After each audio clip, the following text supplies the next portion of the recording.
पण हा जाऊ दे तिकडे विषय, परंतु ह्याच्यामध्ये राजकारण न आणता शासनाला भांडून शासनाकडनं जे काही सकारात्मक आपल्याला करून घ्यायचं ते घ्या ना. आपण चर्चा तर करणं गरजेचं आहे.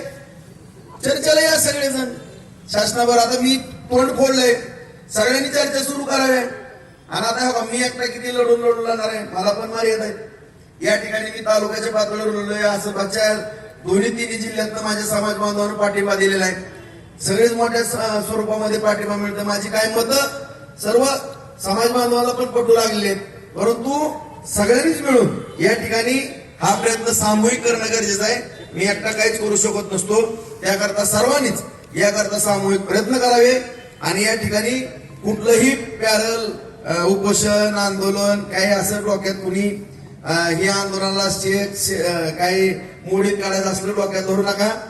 मला जे काय आपले तज्ञ मराठा समाज बांधव असतील, वरिष्ठ पातळीवर काम करणारे, तुम्ही माझ्याकडे या किंवा मला निरोप द्या. राजभाऊ थांब, मी थांबायला तयार आहे. राजभाऊ लढायला तयार आहे. माझी काही भूमिका नाही.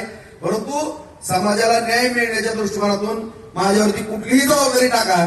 शासनाला भांडण्याची टाका, शासनाला विरोध करण्याची टाका, याला वाचा फोडण्याची टाका, मला राजकीय त्याग करण्याची टाका. जी पण जबाबदारी समाजातले वरिष्ठ पातळीवर ते बांधव टाकतील ती जबाबदारी मी पेलण्याकरता तयार आहे. फक्त लवकरात लवकर या ठिकाणी हा निर्णय व्हावा एवढीच अपेक्षा या ठिकाणी व्यक्त करतो.